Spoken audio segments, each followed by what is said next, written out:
Honourable Minister, my good friend Harjeev Singh, Major Dalveer Singh, Lord Raj Lumba, who's been such an inspiring figure, Mr. Jerry MacArthur Hilton.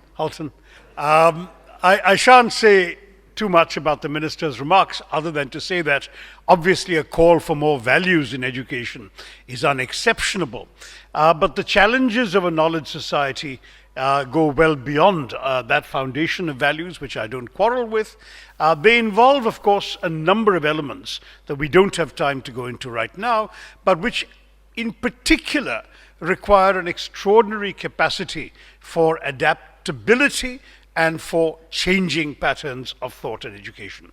We have a system of higher education in India that is over-regulated and under-governed, and as a result, we don't focus enough on outcomes. We are heavily emphasizing process, and the resultant lack of flexibility means that in many scientific and technical institutions, we tend to be teaching what is already out of date several years ago.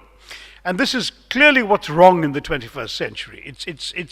It's apparent that we have to approach from our very school days education in a sense that allows and encourages children to think out of the box, to think creatively, to challenge conventional wisdom, to question received assumptions. We don't do enough of that. In fact, we hardly do that at all. And so the big challenge in working towards an India for the 21st century knowledge economy is that even our successes cannot easily be built upon. I'll give you one example and then I must rush. In the 90s, when we were all connected thanks to fiber optic cables and everything else, a new business was born that India thrived in. And I don't just mean business process outsourcing in the broader sense of the term. I mean very specifically the field of medical transcription. What used to happen was that an American doctor would see his patients during the day, dictate his medical notes at the end of his day. They would be zinged over overnight while he went to bed to an Indian with adequate medical qualifications who would type them up during the Indian's day. They would be zinged back to the doctor, and when the doctor woke up in the morning and came to his practice, all his notes were there, perfectly usable, typed up and ready to go. Wonderful idea, much cheaper than hiring an American secretary or two. Certainly, the person in India usually had higher qualifications. And at the end of all of that, the business began to thrive, medical transcription boomed, and India inevitably cornered about 95% of the global market in medical transcriptions. The heyday lasted less than 15 years. What happened? Medical transcription has gone bust. People are shutting down the once thriving firms whose valuations had gone up dizzyingly for one very simple reason.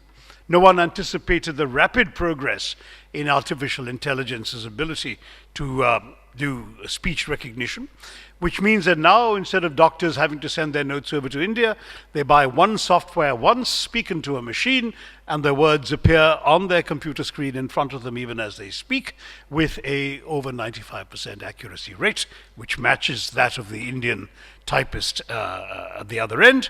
And therefore, you no longer need a human being. You no longer need to pay another company. You just buy software once, and you're good to go.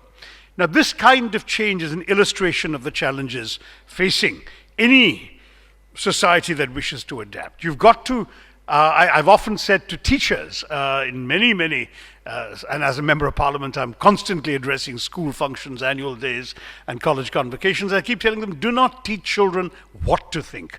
Teach children how to think, because ultimately that's all that matters. And similarly, don't tell people what to do in today's economy. Teach them how to think about what to do, because tomorrow they'll have to think about something else. There's an Oxford Martin study that came out not long ago that said that 30% of all the jobs that will exist in 2030 will be jobs that don't exist today. And these circumstances very clearly, you're going to have a level of intellectual adaptability that means that to be effective in a knowledge economy, you need to have a foundation of knowledge, you need to have a scientific temper, which I'm sorry the government represented by our distinguished minister has done very little to encourage because of its own obscurantism. And at the same time, you need to have, as I said, this capacity for flexible thinking. I've raised problems. I haven't got you solutions other than we know what to do. We're not entirely sure yet how to do it, which is exactly the opposite of what should be the answer. But I think we first have an election to fight, and if we're given an opportunity to remedy some of this, you will hear from us again. Thank you all very much, and I'm rushing to Parliament. Jai Hind.